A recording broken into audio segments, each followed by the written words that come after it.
Hello, everyone, and welcome to the Tik Tok and Mental Health Podcast by the Young Advisors. I'm Jack, and I'll be hosting the podcast today. I'll be joined by my fellow Young Advisor, Harry. Hello. And a guest, my friend and TikTok creator, Charlotte.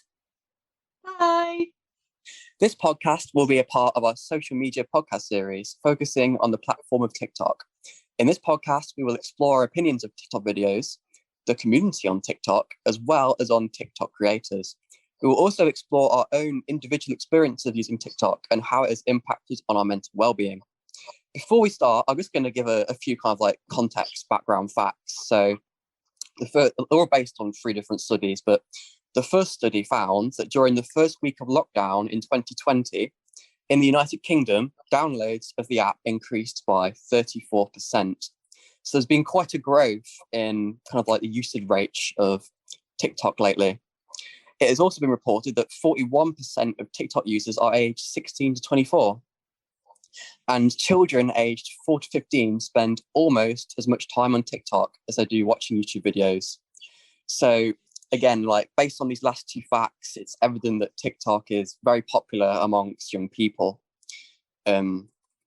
But yes, first of all, we're going to be moving on to the positive experiences of TikTok. So I'll start with you, Charlotte. So what do you use TikTok for? And would you say that you've come across any content which inspires you or has been beneficial towards your mental well-being? Yeah, definitely. I mean, TikTok has definitely been a positive experience for me. I downloaded the app in December 2019, and I started creating content around this time last year. And one of the biggest the creators who inspired me the most was a girl called Eden Harps. She does a lot of different types of TikToks. She does sort of POV. She does sort of little daily vlogs, like day in the life. And then she also talks about mental health as well. So she definitely inspired me to start making my own content. But yes, I mean, as I said, there have been times where I've come across negative comments, of course, on TikTok. But in terms of the more positive side, I've definitely had a positive experience in terms of it's definitely helped my mental health. Oh, so that's really inspiring. So not only do you use TikTok to kind of watch Eden's content, for example, but you also use it to upload your own content on there. So what kind of content would you say that you make? I mean, I tried to make comedy content. I think it depends. Some people might find me funny, some people might not. I try to do more relatable content. So if you watch it, you'd be like, oh yeah, I've been in that situation, or oh yeah, I know exactly what she means by that. But yeah, so that's the type of things that I do. And then I do try and go live as much as I can and stuff like that. But obviously I'm still working through lockdown, so I throughout the day it can be hard to find the time to do it. But when I go live, for me it's sort of creating a place where people can kind of come. For me, TikTok is an escape. So the point of my content has always been to create a place where people feel like they can sort of escape to, do you know what I mean? Forget daily life, or forget their problems. If they want something to laugh at, or if they want something just to watch, that's what I want my content to be, and that's what I'm hoping my followers kind of get from that. Oh, that sounds really inspiring, creating a safe space for your followers to escape to. But moving on to you now, Harry, what do you use TikTok for? Do you use TikTok at all? Have you come across any content on it which inspires you or it's been beneficial towards your mental health? I have had TikTok since lockdown started, which was March 23rd. So it wasn't that day, but it was around that time, because I think it's really taken off in the last year because of the pandemic, because everyone's stuck at home looking for things to do, things to engage with, content. I mean, content creators across the board on every platform. I think I've had the busiest year, because there's not really normal life interfering. So they're constantly learning, constantly creating new things. I just use it. There's only a select few accounts that I follow.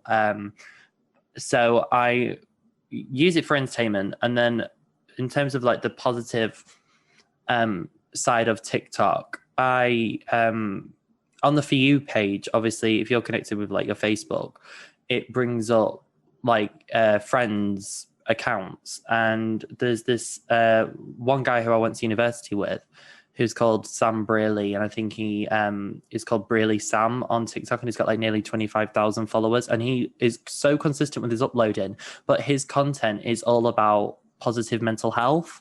So what's been really inspiring is he does these like really short videos about the kind of like little skits. Like he did think something that was like the sleep police that he uploads at like stupid o'clock in the mornings for people who are scrolling on the phone and can't really sleep, and he's like telling them off and telling that they need to go to bed, but like in a positive way. And then he'll do things, and he'll do videos about giving people positive affirmations and stuff like that. And I found that really inspiring. And what was even more inspiring was seeing the comment section. So there's like hundreds of comments on these videos of people all sort of either discussing what problems they've got going on at the minute, and then other users will reply back to that, like giving that person a boost. And that was, I mean, in a sad way, it was kind of like the first sort of thing I'd seen like that on TikTok, you know, aside from all the obvious, the challenges and the dancing and all that kind of thing. That was a type of content that I thought was really inspiring and kind of what needs to be out there more.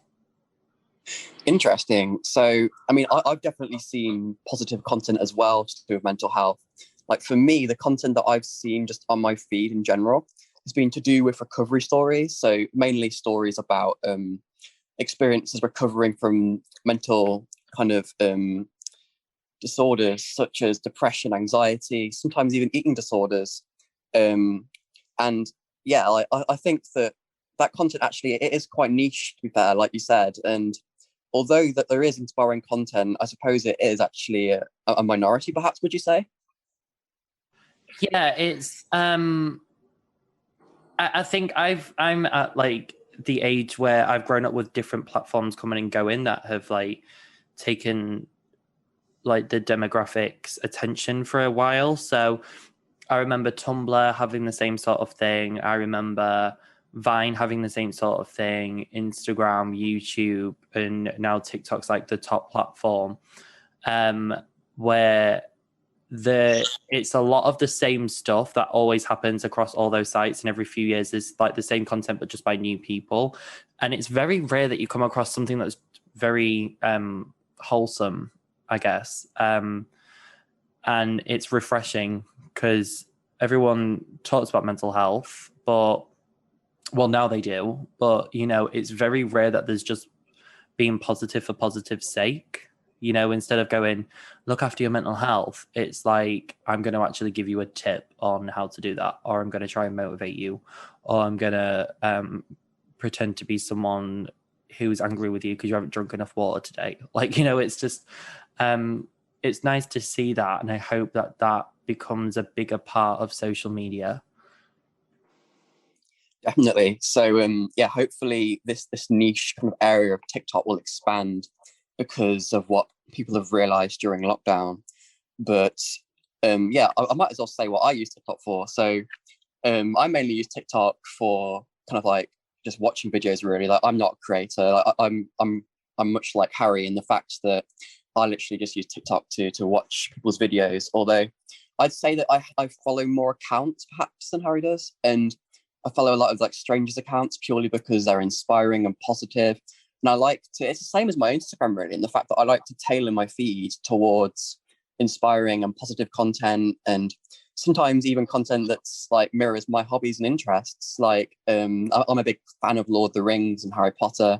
So I follow content to do with that as well. And I find that that's really kind of like uplifting in a way.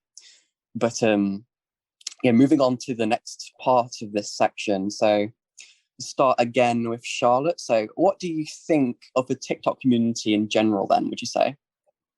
I mean, as I said, with TikTok, obviously I've come across negative comments, not just on my videos, but on like other people's videos and things like that. I've seen some really horrible Send me stuff. their addresses immediately. I will find them. But in terms of the positive side, no, I mean, the TikTok community is really good, actually. I think I told you about this, Jack, the other night. I went on to a live, Cara Stewart. She's got I believe that's it. I know her name's Cara, but I think that's her last name. Her last name's Stewart, I think. And I went onto her live. She's got like 300,000 followers.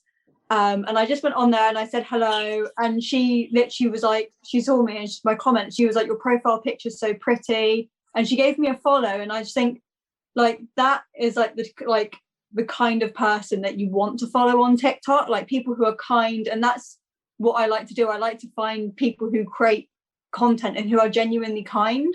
So I've definitely come across really lovely people on TikTok, and people that genuinely want to like be friends with other people and inspire other people. So yeah, I mean, my overall opinion of the TikTok community is that it can be a really lovely place. It's like with any social media, if it's used correctly, it can be a beautiful place and it can be a positive place to be.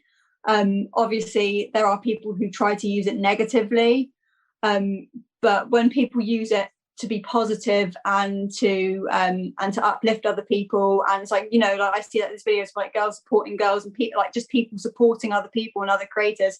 It is such a lovely place to be, and yeah, as I said, that is part of that. That's why it has helped my mental health, you know, knowing that there's people who enjoy my content and knowing that I enjoy other people's content. It's just very positive. Yeah, so it's funny that you mentioned the whole lives thing with Cara Stewart. I do remember that conversation that you talked about the other day. And it's so kind of like refreshing to think that not everyone who has a high number of followers will actually kind of like look down on their followers, because I mean, at least by my experience of using TikTok, quite often people with more followers, like in the million ranges especially, tend to be quite narcissistic actually, and quite to put it bluntly, quite snobby, like looking down on others. So it's refreshing to hear that your friend isn't like that. But yeah, I've also shared similar positive experiences of lives as well in the TikTok community. Like that's actually one of the reasons why I use TikTok at the moment. Like I actually like just going onto random lives and just listening to what this random person has to say on their live stream, really. And I've made quite a few friends recently by doing that, yourself included, of course. But yeah, I do think it's really refreshing when you do go onto a stranger's live. Actually, like to put it simply, a stranger, yeah. When you go onto a stranger's live and they're actually really nice to you and they compliment you, and it's like, oh, like I have a bit more faith in the world.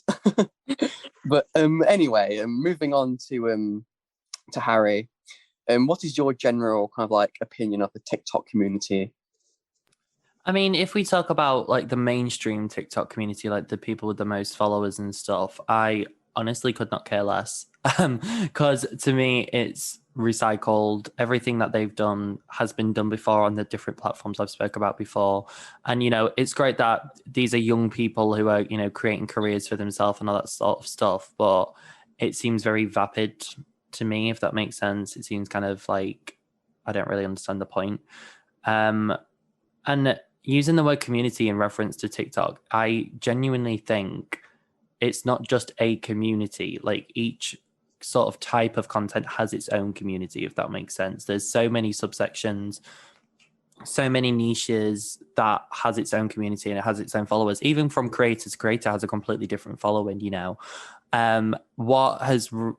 What really sort of drew me into it. So I've had the app downloaded and then I haven't used it consistently in a year. I have sort of gone in waves of going on and off it. And I really enjoyed following TikToks about like the Black Lives Matter movement, which was something I followed since 2013, I want to say, when I was, I studied it. And then obviously all the protests and things were happening last year. And it was really interesting that people were using that platform to expose the injustices. And then there was bigger creators who were, you know, even if they were tokenistically going to a march, which I saw, and it angered me that they were just going to a march to basically TikTok, to be like, and I'm here, which, you know, their intentions are terrible. But the fact that they've used the platform to put that message out there and get younger people engaged and more aware about it is good. I also followed a lot of stuff about the Free Britney movement, which I know documentary Framing Britney Spears has just aired in the last week across the world and here in the UK. And a lot of that information, if not more detailed than the actual documentaries itself, are on little TikToks. Like people post specific pieces of evidence, specific videos, specific voice clips, and all that sort of stuff, where I'm thinking this is how to use a platform to spread messages about injustice, you know, and get people riled up. And some of the stuff that they post, like the videos of people being attacked by the police because of their skin color, or the fact that, you know, you've got an international megastar with basically no human rights, is very upsetting, and it's very disturbing, to say the least, when you see it. But it's the reaction it causes, and the fact that those videos are so popular, I think, is a sign that, you know, social media is moving in a positive step, hopefully.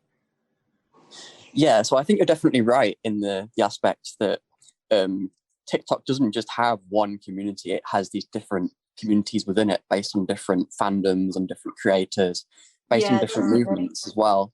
So, did you want to add to that, Charlotte? Yeah, no, I 100% agree. I mean, like, you're right. TikTok is not just one community. There's definitely, because like I said, like, not everyone posts like exactly the same content. Like everyone sort of you've got like you know, people who talk about mental health, and then you've got sort of people who do maybe like acting, or they I've even seen like people who are like chefs and stuff like that, and do like 60-second recipes and ideas. And, you know, you're right, it is definitely not one big community. There's definitely loads of little communities within the TikTok community, if that makes sense. Oh, definitely. So just aware of time, so we'll move on to the final part of this first section. So I know that we've touched on it briefly, that we basically used TikTok throughout lockdown on and off, but the both of us, like all three of us. So I was just kind of wondering, do you think it's a good or an effective way to combat isolation and loneliness with lockdown in mind? I'll start with Charlotte. Personally, yes. I think it can be good if you use it for the right thing. So as I said, if you want something to sort of pass the time or to keep you entertained, because I think that's really good. If you want something to keep you entertained, TikTok is very good in that sense. I know that sometimes, obviously being in lockdown and stuff, I mean, I don't live on my own. I live with my parents, but I know sometimes I would have been scrolling through TikTok for about 3 hours, and then I sort of come out of it and I feel a bit like it sort of hits reality again, especially from having a bad day. I think that's sort of like the negative thing, is like sometimes maybe you can get a bit too lost in it. So I think it's always good that if you are going to use TikTok, always just take a break. Don't spend like 6-7 hours scrolling through it. Always give yourself a break, like you would, you know, if you were watching TV or doing work. Like, it's not good to stay on there for a long period of time. But if you're on there and you're looking at the content you like to look at, and you're not leaving hate, then yeah, I think it is a good way to, and you're using it obviously to chat to other people, make friends. And yeah, I do think can be a good way to combat loneliness and isolation. Oh, that's very kind of inspiring what you just said there. So basically, in short, you think that TikTok can be good for loneliness if you use it in moderation, because you can make new friends, you can watch content that you think is positive or fascinates you in a way. But at the same time, you should be mindful of using it too much, because it can kind of suck you in and it can have you scrolling for hours, pretty much. Yeah, definitely. I mean, yeah, you do need to. It's like if you go to work, isn't it? Or you do like a 8-9 hour shift. You still need to have a break at some point. Mainly because like you need to give your mind a rest. So yeah, definitely, if you're on TikTok, just always be careful to give yourself like a proper break from it as well. And, you know, make sure that you're doing things in your other things in your daily life. You're not not doing your responsibilities, and not not putting TikTok before other things, like more important things in your life, if you get what I mean. Definitely. So Harry, would you say that TikTok has been a good way to combat isolation and loneliness? I think it's more of a distraction, really. I think it depends on how you engage. If you're just someone like me who's just a viewer, like you don't really engage in the comments or lives or anything like that, it's like a distraction. And me and my friends joke about it being like a wormhole, because you might just go like a friend might send you a link to a TikTok that they find funny, so you watch that and then you scroll, and then all of a sudden 3 days have passed. But then, you know, when we've spoken about the communities previously, that might be a good way to combat isolation and loneliness, because, you know, you're sort of building virtual friends and you're still engaging with people. And I think at the minute we're all so separated that it's nice that you can sort of communicate that way, and you actually have things to talk about, because that's a massive issue at the minute, is that, you know, nothing's changing in the world in terms of like restrictions and people being alone and not being allowed to see their family and friends and stuff for obvious reasons. So it's nice that, you know, there's content to actually have discussion over. Oh, definitely. So on the one hand, I like the whole idea of a wormhole that you described there, because I definitely can relate to that, in the fact that I will be scrolling through videos and before I know it, 3 or 4 hours, sometimes even 5 hours of just floating by. And it's surprising, really. It's actually quite shocking.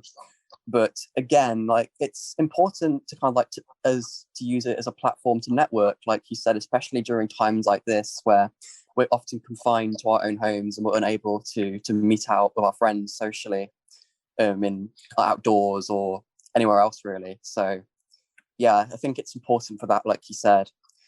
But yeah, moving on from the positive experiences now, we'll start with Harry this time on the negative experience of TikTok. So would you say that there are any unpleasant experiences or personal stories using TikTok that you would like to share with us?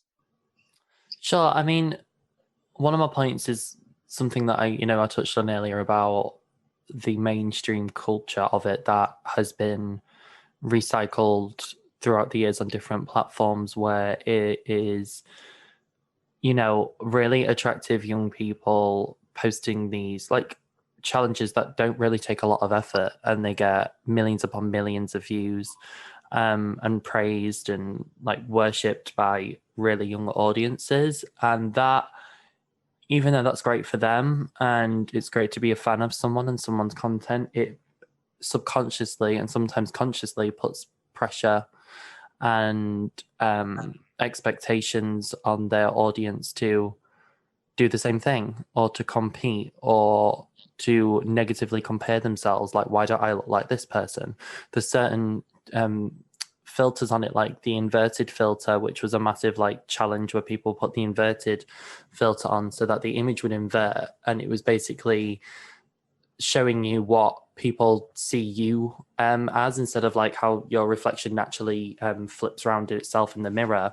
You're seeing how other people are seeing you, and obviously your brain can't compute that, because that's not what you're used to your own idea of yourself looking like, if that makes sense. So every single time I've seen that challenge done in particular, is people talking really negatively about their own appearance. There's obviously filters that people do and challenges do to see if your teeth are white enough. There are so many TikToks of people getting plastic surgery and counting down the days till they have a nose job, and, you know, stuff like that. Like, my own experience, I've had plastic surgery, and it's such a personal thing that the fact that some people are doing this because they know it'll get them views, because it's like controversial or taboo or whatever, is quite sad. It's like quite, it says a lot about the intention behind it, you know, and the fact that the comments then praise them, and then there's comments that get thousands of likes, where it's me when I like save my money up and turn 18 or something like that. I'm thinking, how young are these children where that's their goal because they've seen it on a TikTok? And, you know, it sounds ridiculous, but they really are the seeds that get planted in people's heads. It's all these really little things that build up this sort of negative self-image, and the comparison between themselves and others, thinking that they're not good enough, or that they're not as good as that person, or they're not as good looking, or they're not as talented, or ABC. And, you know, I see really, really young children, like primary school age children, on TikTok, when I don't even think it's legal for them to be on it, but nothing ever happens about it. And people think it's quite innocent because they're just doing dances and stuff. But it's, why do they feel the need to do that? What pressure are they feeling where, in order for me to be cool, I need to be on TikTok, and I need to screenshot drama I'm having with my friends at the age of 11 all over TikTok, and people then bashing 11-year-olds in comment sections. And, you know, like I said, it's a thing that has happened on other apps. It's just with TikTok at the minute, because it's so massive. And I don't think we've actually seen a social media platform take off like this, where there is that many people around the world from every walk of life on one app. It just leaves people open to criticism, to negative pressure, negative self images. And then there's other things where, just as you spoke earlier, Jack, about recovery accounts for mental health, I have seen accounts that get recommended for me because I've liked positive things like Sam's content. And it's people who are glorifying self-harm and glorifying being in the crisis team and glorifying suicide attempts. And I literally saw a TikTok yesterday where it was a girl just filming the two police officers who were sat next to her hospital bed because she'd taken an overdose. Now she's in the crisis team, and it's the caption was something like, "Police checking on me because I'm back in the crisis team after an OD," with like a rolling eye emoji. And then everyone in the comments like, "Oh yeah," and then just bashing the crisis teams, bashing mental health services, bashing the police. And, you know, if you've got a valid point and valid criticism, obviously it's free speech, say what you want. But the fact that you're using a platform where you've got such a big audience, you don't know how old that audience is, you don't know the effect it's having. And are you saying, oh, this is a good way for me to get attention? Like, I worked in children's mental health services for 5 years. And at the beginning of last year, before lockdown, we had to have a full brief with a young teenager who thought, because she'd ended her therapy group, her 16-week therapy group, and it was the final session, and, you know, we'd had food in and stuff, that her and the other girls in a therapy session should start making a TikTok, and they could not understand why it was inappropriate. And like the caption was like, finally completed my therapy course, and they're all dancing, and it's like this glorification of mental illness. And that's been a thing I've struggled with growing up, is seeing people who are pro self-harm, pro eating disorders, pro depression. And when you've already got that seed in your head, as I spoke about earlier, it will carry on and it validates those thoughts, and then it gets worse, you know. So it's a very, very slippery slope with all that stuff. I'm also aware I've just spoke for about 300 hours, so sorry to everyone. No, that's fine. Like, you've given us a very rich description of experiences there, and I'm very passionate about this. yeah, definitely. I mean, you've definitely kind of like encompassed a lot of the points that I was going to be drawing on. So yeah, like, I think that a lot of the stuff you said is very accurate, especially the stuff to do with body image, self-image. Like, I feel like it's everywhere. Like, even if they don't intend to be kind of disrespectful towards body image, like, I do feel that at times with all these different challenges, it does promote kind of like the skinny, slim white female body type, especially. Yeah, my point is like, why are they there? Why have they been created, and why have they been promoted by TikTok itself as a platform? You know, why has TikTok gone out of its way to create filters that are only used to make you shocked at the way that you look? Do you know what I'm saying? Like, why would you do that? Why would you even allow that on there? I know Instagram have banned certain hashtags that are pro self-harm and pro mental illness across the board, and I think TikTok has sort of stuck behind that because that content's still there and it's still getting millions of views. You know, that's my question. Like, how do we change that? I think that the sad truth is, at the moment, TikTok is actually profiting from keeping those filters, and it's kind of like put that above the ethical implications of it. And obviously it is kind of like planting seeds in these young people's minds, and it is kind of encouraging people to be dissatisfied about their appearance. So yeah, that's a very valid point there, but just aware of time. So we'll move on to Charlotte. Are there any unpleasant experience of TikTok that you would like to share with us? I mean, I think a lot of what Harry said is accurate. I mean, going through TikTok, as I said, I've seen some really awful things on, not necessarily on my For You page, but, well, I probably have, and I probably just scroll past it, but then like comments and stuff like that. Like, I think it was literally yesterday or the day before, this girl made a video in response to a comment that had been left on someone else's video. I won't go into detail about what the comment said. It was vile, it was awful. It literally brought a tear to my eye to think that somebody could actually say that to another human being. It's just like the bullying side of it, definitely. I mean, as I said, some comments and stuff that I've seen, like there are people that genuinely just use TikTok like to bully other people. Like, they'll leave all these nasty comments. you go onto their profile, they've not got a profile picture, they've not got any posts, they've got not even really got a proper username. Do you know what I mean? It's like, to them, like, TikTok is just a place to bully other people.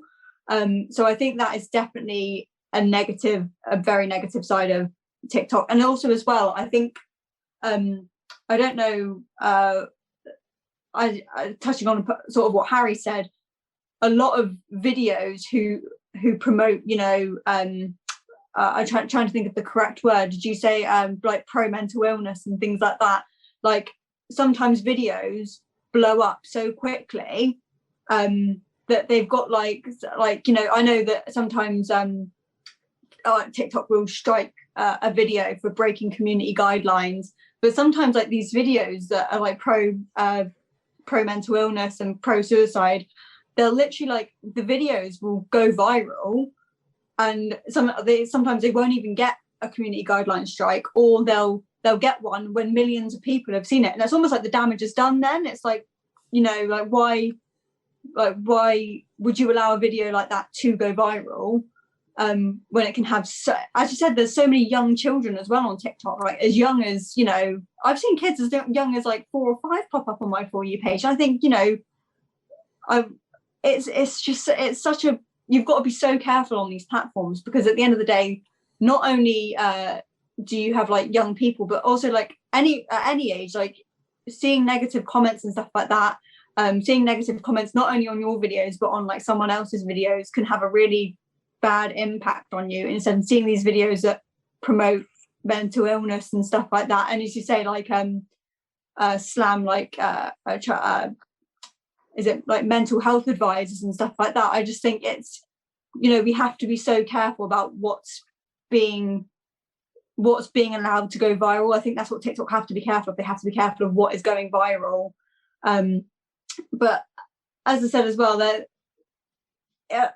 I sort of was about to go off topic then, so I won't go off topic. But just like, overall, I think that there's definitely a negative side to TikTok. I've definitely seen negative comments. I've definitely seen negative videos that have got millions of views, and I just think, why would that be allowed to go viral? But I feel like I'm rambling now, so I'll finish there. But that's sort of the negative side that I've seen. Well, thank you, Charlotte.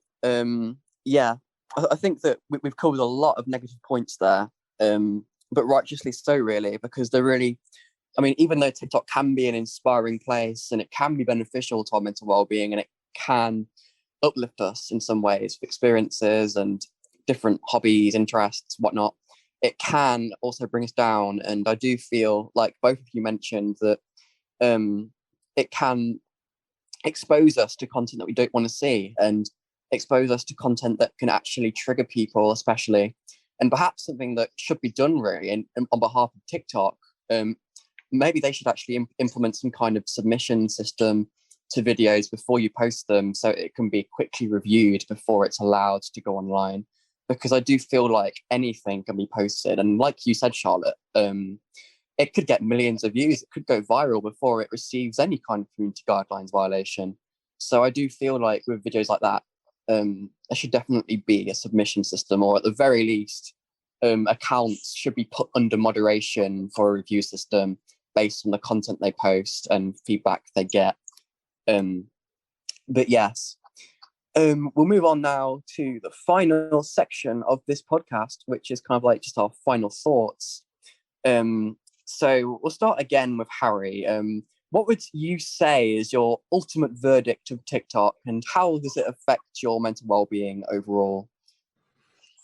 I think for me, because I've had the past experiences with falling down the whole of pro self-harm, pro eating disorder, and all those things that triggered me and, made my condition worse when I really struggled, I'm very self-aware of what content I do and don't want to see. I know there is an option on TikTok where if you hold a video as it's playing, you can do something that says something like see less of this, and you can hide videos from certain creators. You can hide videos from certain sounds being used, so that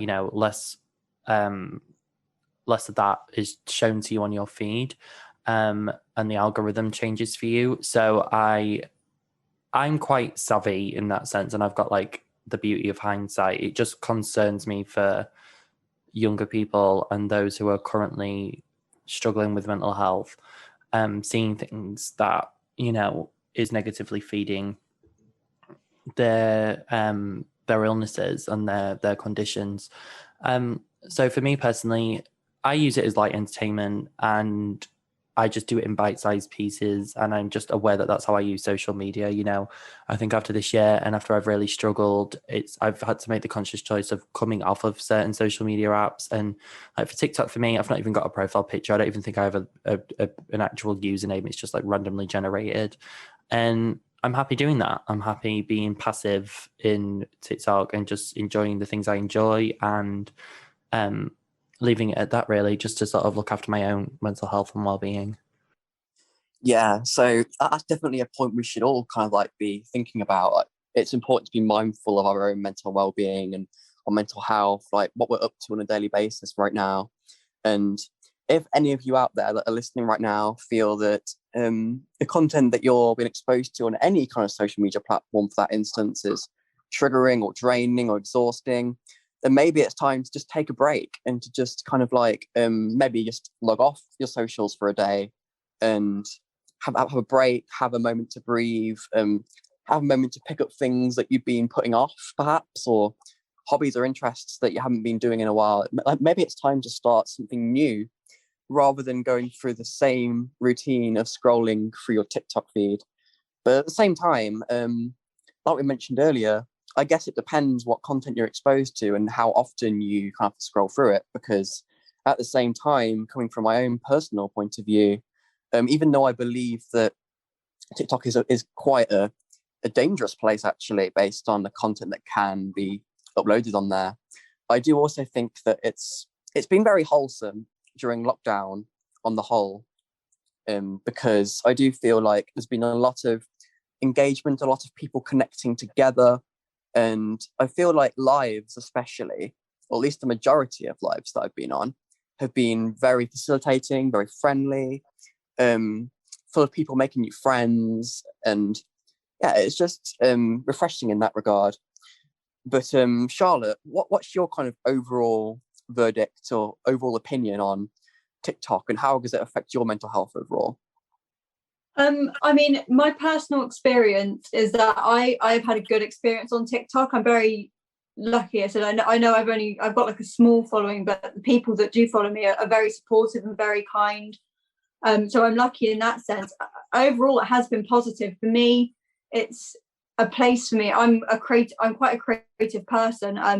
You know, I'm a writer. I'm a violinist, and also being in lockdown, I've not been able to do any of my like violin performances that I usually do.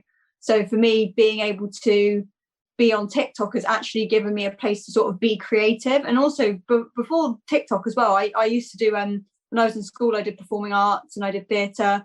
I hadn't done any form of like, I guess like not like acting, but like any form of like, yeah, so I hadn't really done like any form of acting, which I occasionally do, and like any sort of like, I guess like sort of stage performing work. So I think in a way TikTok for me was a place for me to be creative, a place for me to let out that side of me, and so I'm very grateful for the platform. So that's been very good for my mental health, and then the fact that people have been supportive of me has also been good for my mental health as well. As I said, I am aware that there are negative side of TikTok, so I'm also aware that, you know, being on it for too long is not healthy. But overall, in my personal experience, it's been a good platform for me to use, and I genuinely enjoy using it, and I enjoy talking to new people and getting to know people. So yeah, that's sort of my overall view of it. Thank you, Charlotte. So now we're going to move on to kind of like a hypothetical situation question. So we'll start again with Harry. So your friend is thinking of making a TikTok account and is actually interested in being a creator of TikTok videos. What advice would you give them in order for them to make the most out of the experience?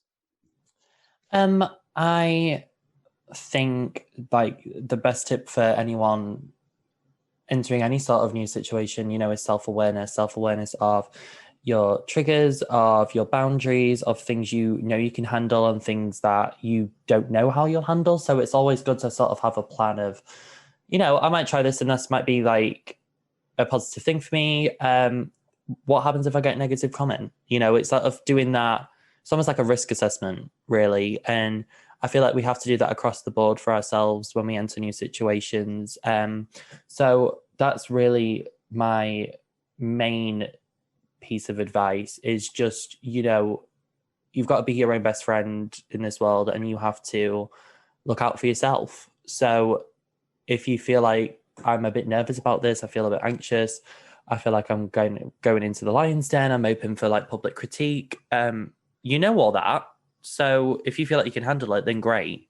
But if you feel like you're quite sensitive, or that, you know, that wouldn't help your well-being and it might actually hinder it, then maybe discuss it with friends. And I guess tread lightly, and see how it goes. You know, it's not like don't ever try anything new, because we have to try new experiences. It's just being aware of your own personal boundaries, I guess. Yeah, so I definitely agree with that strongly, especially about the whole self-awareness thing. I think it's very important to be aware of the content that you can create and even the backlash you might receive for it. And just be aware that as soon as you post anything online, it's open to public critique, especially as we touched on earlier, that TikTok has probably kicked off more than any other social media platform. So it's open potentially to the most critique. So it's just being aware of looking after yourself and being mindful of what you could be exposed to from people from all corners of the world. But yeah, moving on to so Charlotte, is there any advice that you give a friend or a family member in order for them to make the most out of the experience of making a TikTok account and using it to create videos? I'd say if you're using it just to like post the odd video every now and then, it's not really like you don't really want to become like, you don't want to gain like a huge following, you don't want to become TikTok famous. I'd say go for it. But I would also say that if you're looking to gain a following and things like that, just like sort of like as Harry said, sort of like do an assessment of it. Like say, like think about, okay, so people, when you make a TikTok account, like for me, people will find your account. It doesn't matter who. I said whether it's your friend, your family, your workplace, people you're dating, they will find your account. So always just be careful. Also, always think about the content you want to make. Don't go posting negative things. Always think about what you want to make. Don't never post anything that could be harmful or upsetting to anyone else. And if you genuinely want to do it and it's something that you think would make you happy and it would you know make your life better, then yes, go for it. But as I said, also just be careful, because some people can leave nasty comments. So just sort of, I guess, like if someone leaves a nasty comment on one of your videos or something like that, just know that you can block them, know that you can get rid of them. You don't have to have them constantly harass you, kind of thing. But yeah, if it's going to make you happy, then go for it, do it. Okay, so that's also some very good points there. So moving on to the final point in this section of the final section, actually. But Harry, in your opinion, what is the most important piece of advice to be mindful of when you're using TikTok? Again, it goes back to my original point of that sort of the being aware of what you can and can't handle, and I guess seek out the content that you want to see first. Make sure that's how you start your base, because then the algorithm will be based around only things that they think you'll be interested in. So instead of leaving it to chance as to whether I'm going to run into content I don't want to see, you make the rules up. So that would be my advice, is really take control of the situation. Yeah, so that's a very good point there. Before we move on to Charlotte, I'll just kind of like give my kind of like top tip, if you like, for using TikTok. So from my point of view as just someone that watches TikTok videos, I'd say that if I was going to give someone some advice using TikTok, it would be just to kind of be wary, like you mentioned before, Harry, pretty much. Just be wary of yourself and how it's impacting on you, how it balances into your routine. And of course, making time for using TikTok if it's what you enjoy and if the content that you watch on there kind of inspires you or makes you feel good about yourself and your mental health. But at the same time, I imagine it's also important to make sure that TikTok doesn't suck you in, like I mentioned before, and just to make sure that it doesn't kind of like leave you scrolling for hours and leave you procrastinating and putting things off that you otherwise might get achieved in your day. So that's kind of like my top tip. But yeah, Charlotte, what would you say your most important piece of advice is when using TikTok? Well, Jack, I'd actually say that you and Harry kind of summed it up quite well there altogether. I do think sort of similar to what you guys have said, you just have to be careful and, you know, seek out the content that you want to seek out. So like, I know like my mum, she uses it for like organizing and cleaning videos and things like that. So use it carefully, and as I said, just never leave a nasty comment, no matter what. Just as I say, even if you see something like, I know like this whole thing of influencers going to Dubai, don't leave a nasty comment. Educate in a polite way. If you see something you don't like, educate in a polite way. Don't go leaving nasty comments. So again, I won't ramble on, but yeah, similar to what both you and Harry said. Yeah, so I completely agree there. I think kindness is free. It costs nothing at all. And some people literally just go on TikTok and just troll for no apparent reason. So yeah, I completely agree there. Just be kind, really, and use TikTok as an avenue for positivity if you can. But yeah, so that's pretty much everything for today. Thank you for listening to our podcast on TikTok and mental health. If anyone would like to follow Charlotte's TikTok, I believe it is Charlotte_Rodriguez. Is that correct, Charlotte? Yes, that is at Char_Rodriguez. Yeah. So we'll be linking that in the video description anyway, just in case anyone wants to follow Charlotte on TikTok. But also be sure to check out our social media for the young advisors. So our Twitter is CYPI@midYAs, and our Instagram is Midlands_YA. Also stay tuned for our upcoming conference, which is coming up on the 27th of February 2021. So towards the end of this month, on a Saturday, we'll post an Eventbrite link in the description as well, because that will obviously be taking place online through Zoom because of restrictions. And yes, before we say our final goodbyes, just wanted to end with this statement that I adapted from a journal article. So despite the risks of TikTok, the creative nature of the app provides the artistic and social tools to be inspired by an infinitely diverse and creative library of life stories. So again, thank you everyone for listening to our podcast. Stay safe when using the app and use it for positivity and be kind, I guess. So thank you and goodbye.